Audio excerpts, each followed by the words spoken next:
Hello, we welcome all our participants to this first of its kind MedTalk webinar series. As a part of this, we would be inviting key opinion leaders to share their knowledge and expertise in their respective field. They would also be addressing questions and queries from participants with regard to their clinical specialty. So let us welcome our esteemed speaker for the day, Dr. Anurag Shrimal. Dr. Anurag Shrimal is a director of liver transplant unit, Nanavati Max Hospital. Dr. Anurag is an experienced transplant surgeon with an excellent academic record from prestigious national and international institutes and has got numerous awards and accolades to his credit. He has done his fellowship from Duke University, USA, and he's also visiting fellowship. He has got a visiting fellowship from Seoul University, Korea. So he is a well-known name and figure in the transplant surgery. So let us, call upon Dr. Anurag Shimal to begin with the today's session. I would urge audience to, to put down their queries in the chat box on the YouTube link at the end, and we will be addressing them.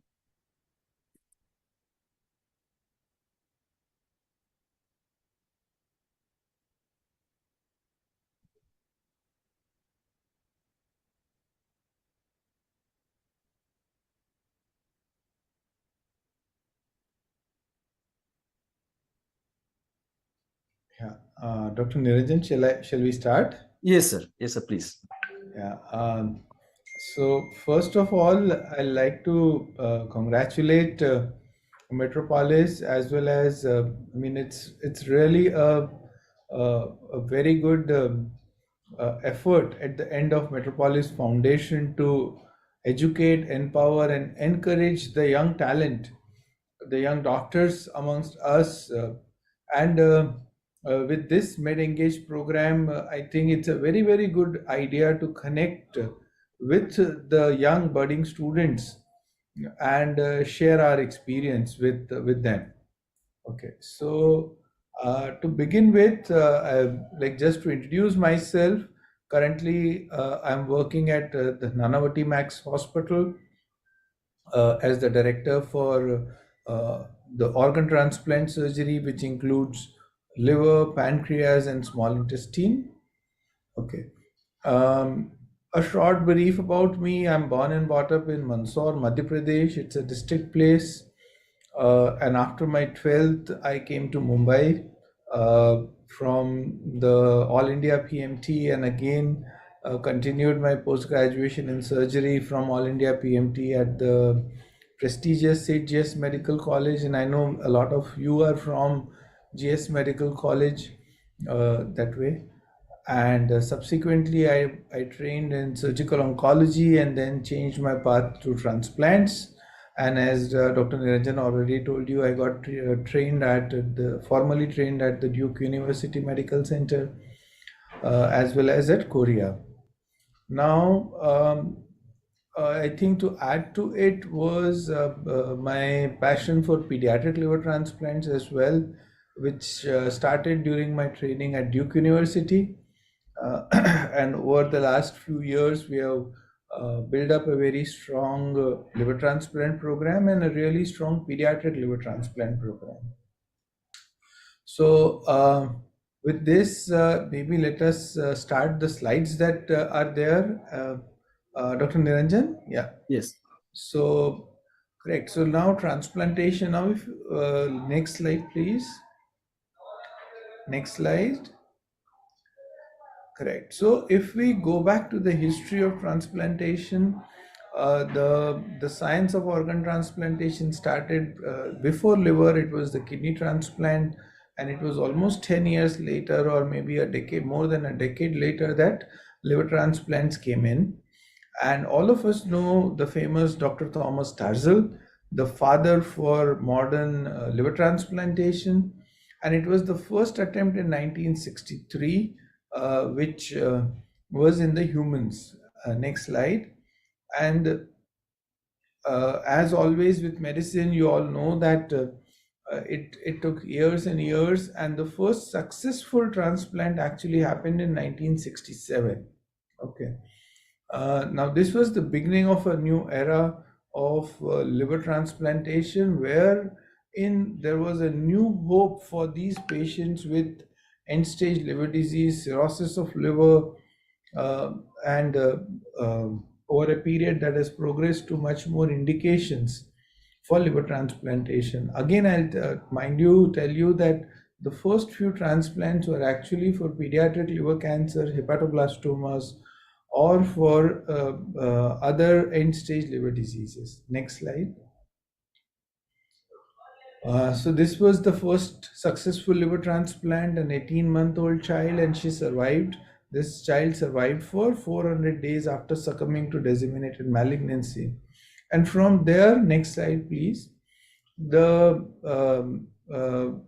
From there, it has changed to an era where uh, the the long-term outcomes for patients is extremely good. Now, just to give you an example, that we had this patient, just a 4-month-old, 4.2 kilogram child with biliary atresia. He had a photoenterostomy done at the age of 21 days. He failed, developed cirrhosis of liver. His bilirubin was 40. He was forming ascites. There was growth failure, and there was no family member as a living donor. COVID came in, increasing the wait period, and then because of a COVID infection, he developed the ABO desensitization, which does not happen at such a young age. Next slide. So from the beginning of those, two such patients also can be salvaged now. It was the pioneering work of a lot of these scientists, surgeons. You can see in this picture professors or Dr. Thomas Starzl, Dr. Roy Kalne, then came Dr. Russell Strong. A lot of living donor work has actually come from the eastern countries, with Professor Tanaka from Japan and Professor Lee from Korea contributing to the expansion of this site. Next slide. Next slide. So when we talk about liver transplant, let's go back. So now remember that in liver transplant, we talk about what is called as orthoptic liver transplantation, wherein the diseased liver, which is either a cirrhotic liver, is completely removed and we put in a new liver. Now, when I was a graduate, when I was studying medicine, we did not have the concept of brain dead in our MBBS curriculum, and over a period now all of us know about brain dead and organ donation. And whenever we have a deceased donor organ donation, most of the times we use the full liver in a recipient. Sometimes this liver can be split into a left lateral and a right organ. That accounts for around 10 to 20% of liver transplantation in India. And most of the liver transplants in India are living donor liver transplants, with the right lobe of liver, which is segment 5, 6, 7, 8, being the most common for adults, the liver donor option, and the segment 2, 3 as the left lateral segment being the most common option for the right lobe. Next slide. So this is how you see the harvested graft. In the right picture, you see a implanted right lobe where a new middle hepatic vein is reconstructed on the surface of the liver, with segment 5 and 8 veins being drained through it. And in the left picture, you can see a hyper reduced left lateral graft. And as I showed you in the previous slide, that in a child as small as 4.2 kilogram, we can do what is called as monosegments. So a segment 2 graft only can be transplanted. Next slide. Correct. So now coming to one more area of interest. Initially, when the science of transplantation began, it was a lot of tissue match. Over a period, we realized that in liver, all we need is a blood group compatibility. And now the science has progressed further, where we can do what is called as ABO incompatible liver transplant. So just to explain you that when we are born, our RBCs will express the antigen, but the blood group system or our immune system is immature at that time, and we do not have antibodies at that point of time. Over the next 1 to 2 years, we develop these antibodies. Now, suppose if somebody has a blood group of B, they will have anti-A antibody in their blood group. So, if a blood group B recipient has to receive a blood group A donor organ, we need to first make sure that all these anti-A blood group antibodies are removed and their production is halted. So that is what we can achieve with a combination of these protocols, what is called as desensitization protocol with rituximab to reduce the production, and with plasmapheresis or immunoadsorption columns to remove the preformed antibodies. And with post-op immunosuppression protocol, we can have success as good as or nearly as good as a compatible uh, donor organ transplant. And the volumes of ABO incompatible blood transplants are increasing now. Yeah, next slide. This is also an interesting concept that I would like you all to know. This looks like a movie, a science fiction movie. So here, what happens that the recipient of the liver has got a metabolic liver disease. So some enzyme which is produced by the liver is missing, and hence the person has got a disease, but there is some extrahepatic synthesis of this enzyme as well. So if this organ is transplanted into a second recipient, that will also work. So to give you an example, what is called as familial amyloidosis, what happens that the liver does not produce the required enzymes, that leads to the deposition of beta amyloids, that leads to peripheral neuropathy, and it takes almost 30 to 40 years for it to deposit. The patients are by the age of 20, 30, 40 years when they have amyloid deposition, and a liver transplantation is the only way to halt the progression of this neuropathy. But if this explant liver is transplanted into, say, a 60-year or a 65-year-old patient with hepatocellular carcinoma, it will work well for his lifetime, and he's never going to develop the symptoms of polyneuropathy related to amyloid deposition. So rather than going into the histopathology, this patient, this donor or this organ actually goes into a recipient and serves good for him. So that's the concept of a domino liver transplant, which in the past we never thought of. Next slide, please. And then coming to what is called as auxiliary partial orthoptic liver transplantation. Now, there are, as I mentioned, if there is a metabolic liver disease where some enzyme is not being produced, why put a full liver in? Why not just put a small liver in, which could be the source of that enzyme? Or in other diseases, what is called as acute liver failure.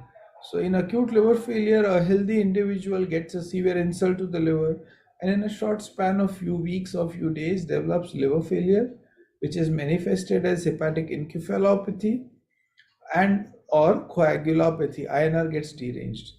But if now what is the problem is of time, that if we give enough time, the liver may regenerate in almost 60, 70, 80% of the times if there was no underlying liver disease.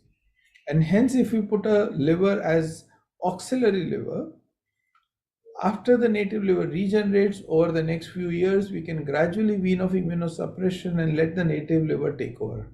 So this concept is called as auxiliary partial orthoptic liver transplantation. Here it salvages the child or the adult at the time of acute liver failure treatment, and at the same time takes away the morbidity of lifelong immunosuppression. Next slide. Come, come, come, come. Slowly, let's go, let's go. You can stop the video.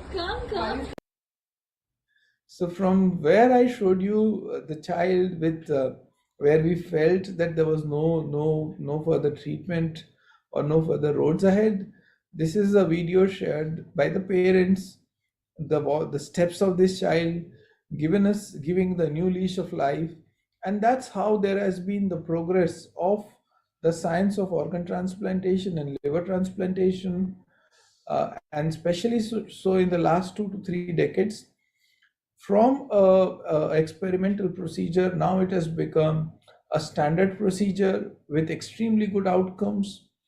And as I mentioned, we have overcome a lot of challenges of immunosuppression as well as other problems.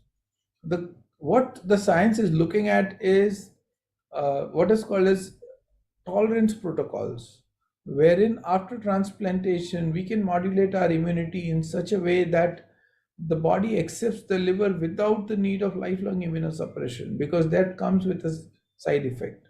So that's the future where we are looking at immune tolerance models. The future also lies maybe in the next 2, 3, 4 decades or so. We're looking at what is called as xenotransplantation, wherein genetically modified animal organs could be used for human transplantation, and thereby the scarcity of human organs can be resolved.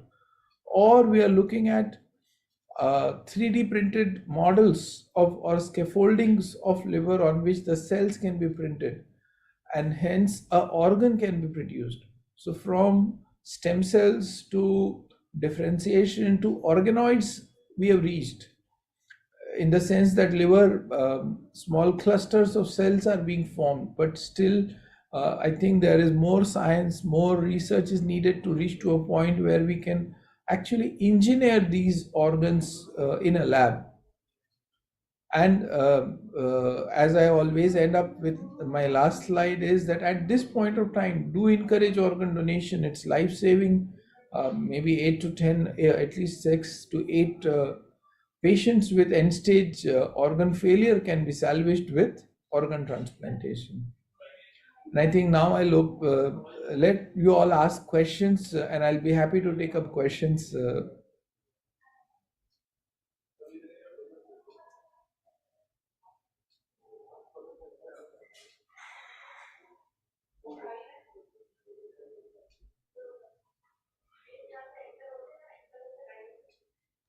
Thank you, Dr. Anurag sir. Wonderful, a very lucid talk, I must say. Dr.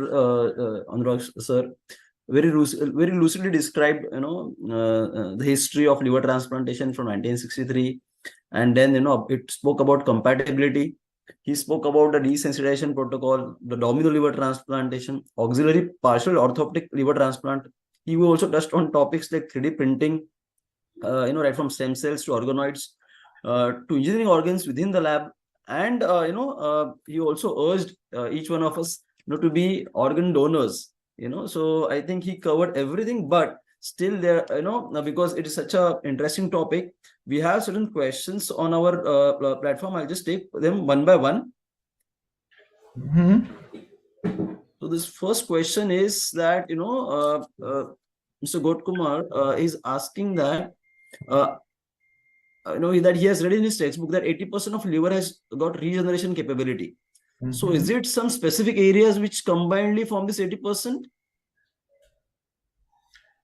So extremely good question to understand the concept of living donor liver transplant. Now remember that a healthy liver has a regenerative potential. So if say for any indication, even 70% of the liver is removed, it will regenerate, and it's not any specific area; it's the entire liver which will regenerate. Okay, but when patients develop cirrhosis, what happens that they try to regenerate, but they form regenerative nodules. So the entire scaffolding of fibrous tissue is changed, and it leads to more of fibrosis, regenerative nodules, and hence a pathology. So the process of regeneration is not there or not applicable to patients who have already developed cirrhosis of liver. A healthy liver can regenerate, and that's what forms the basis for liver donation in a live donor liver transplant situation. So I hope that answers your query, Mr. Gotkumar. So there is another question from Sonia, that why even from closely related members liver transplant is not so successful. I think your question has got two parts. I would divide it into. Mhm. One part is that uh, is it different that if a close relative or a distant relative or an unrelated person donates, will the outcome of liver transplant be different? So Correct. no, the outcomes of liver transplants are same whether it is a close family member who donates or it is a genetically completely distant individual who donates. Okay, all that is needed is a blood group compatibility in liver transplantation, and that's what you would see, that even with diseased donor liver transplant, the outcomes are very good. The second part of your question, I think I will disagree with you, which is about poor outcomes with liver transplant. Now, the outcomes with living donor or with diseased donor liver transplants are now the outcomes are described at 30 days mortality, 1 year, 3 year, and 5 year survival rates. So now the 30-day mortality is less than 5%. So almost 90 to 95% of these patients with end-stage liver disease where there is no other curative treatment available are able to tolerate a surgery and get discharged. And when we look at the 3 years and 5 year survival, they are to the tune of 80% or above. So again, more than 80% of these patients are living a healthy, productive life after liver transplantation. The immunosuppression requirement after liver transplantation is much lower than other organs like, say, heart transplants and kidney transplants, and the chances of rejection are also much less. Having said that, liver transplantation, especially living donor liver transplant, is considered as one of the most technically demanding surgeries of human body. Correct. Okay. So having said that, there are extremely good outcomes is what the message that I would like to convey. Yeah. Thank you so much, sir, for answering that question. This is one more question. Like, what are the major side effects of the immunosuppressants? Okay, so there are different classes of immunosuppression medications. The most common and the most effective is what is called as calcineurin inhibitor, CNI. The subgroup includes tacrolimus, cyclosporin as the two drugs. Tacrolimus, the side effects are short term and long term, and the long term side effects are especially nephrotoxicity. Short term side effects could be neurotoxicity, nephrotoxicity, sometimes idiosyncratic reactions, all of it. The second group of drug is what is called as mycophenolate mofetil, MMF. And the short-term side effects are mainly GI intolerance and cytopenias. It's a relatively safe drug in long term. The third group of drug is what is called as mTOR inhibitors, which is everolimus and sirolimus. Again, short-term and long-term side effects. Short-term could be derangement of metabolic profiles, sometimes a hand, foot, mouth syndrome where the patient develops a typical rash. Long-term side effects, again, metabolic profile derangements, nephrotoxicity still remains as long-term side effect. Fourth group of drug is steroids. And I think all of us know the short-term and the long-term side effect. Having said that, the dose of steroid used in liver transplantation is quite low and hence not much of side effects. There are other miscellaneous group of drugs like interleukin-2 inhibitors, basiliximab, which could be used, and again the side effects are mainly predisposition to infections, sometimes cytopenias, allergic reactions given that it's an antibody preparation. Okay. So thank you for patiently explaining this to our participant.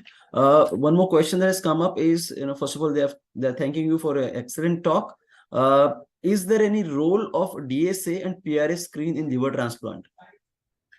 So DSA, for everybody's understanding, let me explain you. DSA is donor specific antibodies and PRA is panel reactive antigens. So when the science of transplantation evolved, it started with kidney transplantation, and wherein there was something called as cross match, which is mandatory till date, wherein the recipient serum is mixed with the donor cells and we look for any lysis of these cells. So if there is cell lysis, that's called as a positive cross match. Okay. Now, immune system has got two components, what is called as humoral component and the T cell mediated or the cellular component. When we talk about DSAs and PRAs, we are talking about the humoral component of the immune system.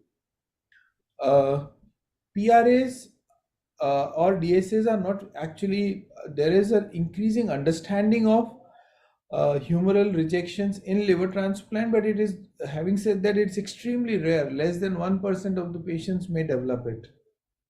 So it's not so important in liver transplant.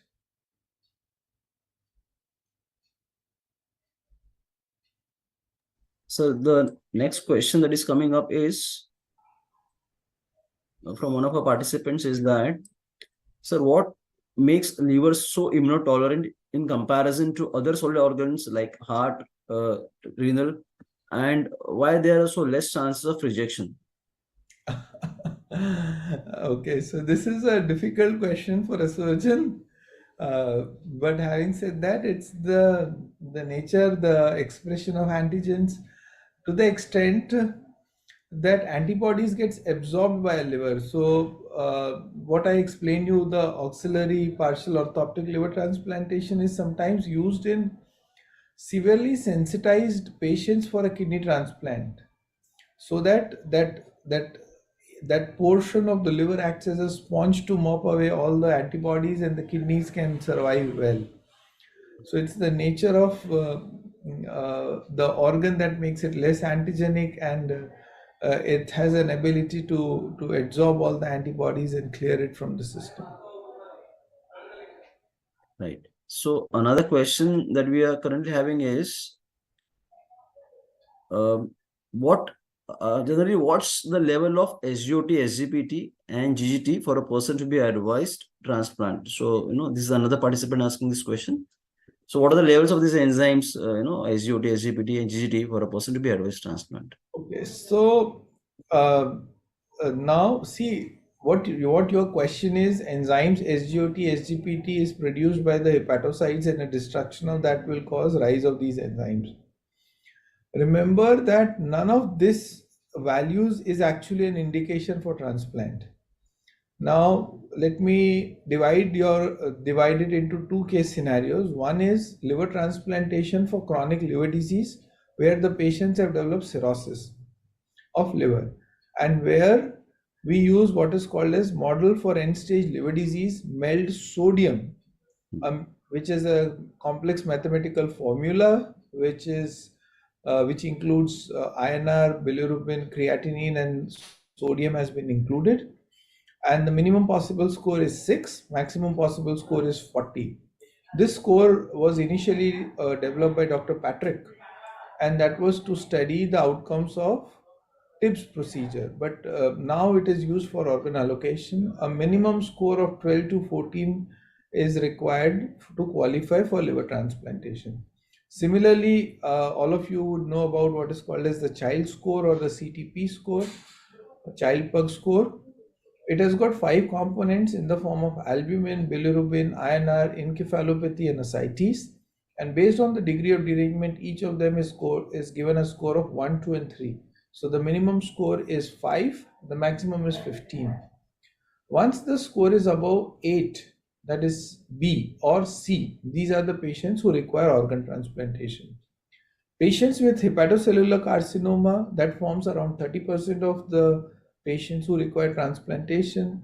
It's mainly on the background of cirrhosis, and there are criteria which is called as Milan's criteria or UCSF criteria, who would require transplantation or who would qualify for a liver transplantation. Okay, which is like a single tumor up to 5 centimeter or up to 3 tumors with an individual sum up to 5 centimeter can qualify, and provided there should be no extrahepatic disease.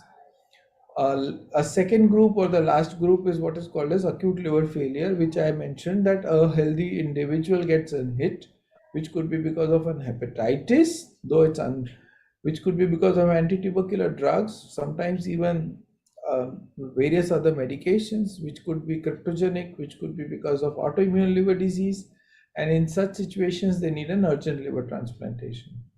So it's never the value of SGOT, SGPT, or GGT. It's actually a combination of different scenarios I talked about, which could become an indication for liver transplantation. Okay. Sir, there's one more question coming up. It's a very technical question. So, one of our participant is is asking that have the changes in terminologies in the field of fatty liver disease, for example, introduction of MAFLD, MASLD, and MASH, have affected the field of transplant also?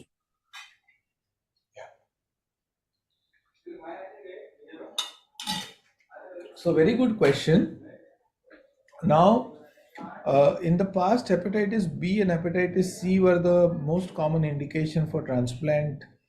But in our country, with the epidemic of NASH or the MEFILD as now it is called as, nearly 30 to 40% of patients with liver disease related to NASH develop, related to fatty liver disease, develop progression and develop NASH, and finally decompensated chronic liver disease requiring transplantation. Now, the newer drugs which have come for the treatment, including Bilipsa, vitamin E, they're just maybe few years into it, and we are yet to see the effect of these drugs in terms of reduction of NASH. Okay, so I think over the next decade we will see increasing number of patients with NASH requiring a liver transplant. Yeah. There's one more question. Um, what are the kind of screens that you employ for screening the donors and the recipients? That is some test that the that you generally advise before having the transplant.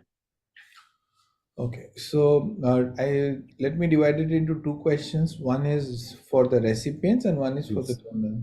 Yes. Now, for the recipient, we need to know the cause of cirrhosis. Why did cirrhosis happen? What is the current liver function test as to be eligible for a liver transplant? The second it would require is a complete cardiopulmonary evaluation, whether the patient is able to tolerate this surgery. The patient would require a good cross-sectional imaging. The patient would require tumor markers and screening for any of the cancers, like say for a female patient, sonomammography, pap smear to rule out common cancers. Uh, a multidisciplinary team approach, including hepatology, surgery, anesthesia, critical care, which forms the four important pillar in patient selection, as well as inputs from other specialties like cardiology, pulmonology, um, as well as psychiatry forms a very important role if it comes to patients with substance abuse disorders, which is alcohol. So the patient should be abstinent for at least 3 to 6 months and should have a good psychiatric evaluation to understand the chances of recidivism are very, very low. The second part of your question was donor evaluation. So there is a phased way in which we do a donor evaluation. First would be the screening, history, vitals, a BMI. So a BMI more than 30 or 35 would rule them out as a donor. Then we do a set of blood tests, basic blood tests to rule out any disease process. And sometimes we see liver enzymes are elevated related to NASH, alcohol, or others, and that would rule them out as a donor till that's treated. Then we do the CT scans and the MRI studies, and that is to look for the anatomy of the liver, the quality of the liver, as well as the volumes of the liver. So quality means we look at what is called as liver attenuation index, or on an MR fat fraction, that the percentage of fat is less than 10 to 15% to facilitate organ donation. Anatomy is the make of the blood vessels, hepatic artery, portal vein, hepatic veins, bile ducts, as to that we should be able to transit them into two parts and both of them remains usable. Volumetry is that the donor who donates and what remains in them after donation is called as future liver remnant, and that should be at least 30% of the total liver volume.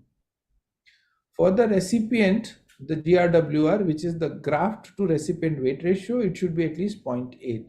So some technical things I talked about in donor evaluation. So a combination of donor and recipient evaluation will help us choose the right donors and right recipients. A few more questions coming up. So one of our participants, they want to know, in a liver transplant, does the surgeon suture the donor liver part to the recipient liver, or first remove the recipient liver and then insert a donor organ in the recipient? So you first remove the recipient liver and then put in the new liver. You suture the blood vessels to the blood vessels and bile duct to the bile duct or bile duct to the intestine directly. Okay, We do not suture liver to liver. okay, okay. Sir, no, this question is from my side actually. So how the field of AI and the new technologies, it is impacting, or rather, how it is being utilized or currently positioned with respect to liver transplantation? That's a very, very interesting question and thought process. So, AI is coming in a big way in our life, in every aspect of our life. Now, to begin with, there are apps which would tell you about your health status and the ways to improve it so that you don't reach to Nash and NAFLD, all of that. Um, there are tools which are coming up in radiology wherein the scans can be very well studied with the use of artificial intelligence. There are models which can screen patients with advanced cancers using artificial intelligence. And there is a lot of role of these tools or techniques in the follow-up of these patients. So this is a very, very important and an evolving field, I think, and it will have more and more impact on our life in all aspects. Sir, one more question is that, how do, patients follow up after the liver transplant, and, what is the general course post-transplantation?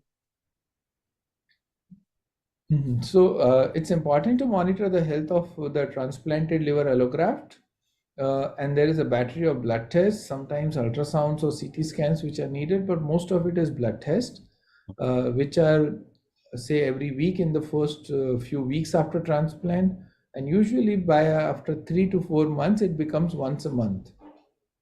Uh, we monitor their drug levels, what is called as tacrolimus levels or everolimus levels or sirolimus levels or cyclosporin levels. Initially every week, and then we may switch to once a month to once in 3 months, and beyond 3 to 5 years we go to once in 6 months follow up as well. Okay. So there is one question from a participant who's, I think, is a medical student, and he's asking you, how should one become post MBBS? How should one approach if they want to become a liver transplant surgeon like you? Sure, thank you. So uh, uh, now, if you want to pursue the field of liver transplantation, uh, there are different fields that you can take up. So one is surgery. So you after your graduation, you do your post graduation in surgery. You can opt for a super specialization training in GI surgery and then get trained into liver transplantation. Very good opportunities in our country as well as other countries across the globe.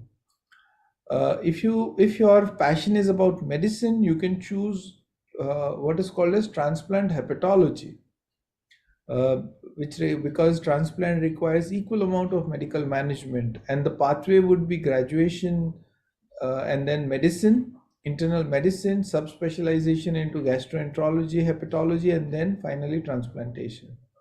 And the third field is transplant anesthesiology, liver transplant anesthesiology and critical care, and then again it would be so MBBS anesthesiology or medicine, and then critical care, and a combination of that training will lead you to these pathways. Fantastic. Thank you so much, sir. There's one more question. I think people are really interested. So they are asking, is there any new advance in the field of gallstones, that is regarding removal of gallstones without removing gallbladder, and also there is any terms as gallbladder transplant? So gallbladder transplant, I mean, to what my knowledge is does not exist. Correct. Uh, Gallbladder is considered as a vestigial organ, and I think it's one of the most commonly performed surgeries is a laparoscopic cholecystectomy because of gallstone disease. Um, Again, from what I studied, is that the pathogenesis of gallstone has a component of gallbladder dysmotility as well. And as of now, the standard of treatment for gallstone disease, is a surgical removal of the gallbladder, and that takes care of the stone inside. If there are stones in the bile duct, that needs to be tackled separately. Okay. So there are a lot of compliments coming your way. Everybody's thanking you for a wonderful and informative session. So before we go on to, I just wanted to maybe a message for our participants and to our listeners and our viewers. Uh, how to maintain a healthy liver, and how to first of all how to take care of the liver once transplanted. Okay, so I think two components. Yes. How to take First component is how to take care of yourself, which is Yes. so a healthy liver lives in a healthy body. Correct. So stay fit. Important components are nutrition. So be watchful of what you eat. Um, Excess of everything is bad, which includes a lot of fat, lot of carbohydrates, as well as excess of alcohol. Um, that's one part of it. Regular exercise, wherein your heart rate goes above at least 100, 120. Maintain a good weight are some of the important steps in maintaining a healthy liver. Vaccination for vaccine preventable diseases, which is hepatitis B as well as hepatitis A, is important. Hygienic lifestyle, a healthy lifestyle can prevent viruses like hepatitis A and E. And finally, uh, hepatitis B and C is transmitted by blood and blood products. So even remember, tattooing is so much in fashion, but it has to be done at the right way, at the right place, so that there is no transmission of hepatitis viruses.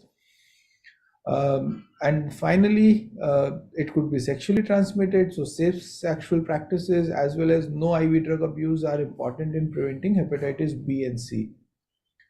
How do you take care of your liver after transplant? So very, very important. Other than what I mentioned about a healthy lifestyle, maintaining healthy weight, regular exercises, regular medications, and regular follow-up with investigations and medical and visits to the treating doctor is very, very important uh, in maintaining the health of a transplanted liver. Okay. So how often this the follow-up visit should be there, and how often the follow-up testing should be performed in such post-transplant cases? So it depends on how far we are from transplant. In the first month, the follow-up is on a weekly basis. Month 2 and 3, it becomes once in 2 weeks with blood test as well as follow-up. Month 3 to month 12, it becomes monthly blood test. Sometimes the visits are changed to technology with video consultations and e-prescriptions. Year 1 to 3, usually every 3 months. And if everything continues to be good, year 3, beyond year 3, we advise them tests and follow up every 6 months. Okay. Okay. So there's one more question. Does from the participants, does glutathione therapy play a role in fatty liver reduction? Fatty liver reduction. Uh, Again, it's an important question. It's mainly to the hepatologist, to the Correct. medical field. Correct. Correct. But to the best of my understanding, glutathione is not the drugs which are indicated in fatty liver disease is Belipsa, vitamin E, weight reduction, and better control of diabetes and hypertension, control of hypothyroidism, rather than glutathione. So, I think it was a really very wonderful session with you, sir. It was very enlightening, and you answered all our questions in a very informative and a very wonderful way. I can say it was a very, very, informative seminar that we had on the liver transplant. And in fact, there are a lot of participants, who are now commenting there that, they want to be like you, a fantastic liver transplant surgeon. And, they have also, they're writing that great, sir, thank you very much for inspiring us. So, a lot of good compliments coming your way, sir. Sure, sure. You can share my email with them if Sure. anybody of them wants. Yes. And if anybody of them wants to come and observe as an observer at our center and get a good experience about what liver transplantation means, we'll be very happy to have them here and give them some insights and practical insights into liver transplantation, and then they can choose the field with much more confidence Yeah. and dedication that is needed. That's a must for liver transplantation. Thank you so much, sir. Again, from Metropolis family, and for all of the participants. Uh, it was really a very wonderful and very informative session. And the way you enlightened us with uh, the information, it was in a very, very lucid and very easy to understand manner. At no point we thought that it was overwhelming or too much of difficult technicalities, even though it is a very complex subject. But it was very nicely I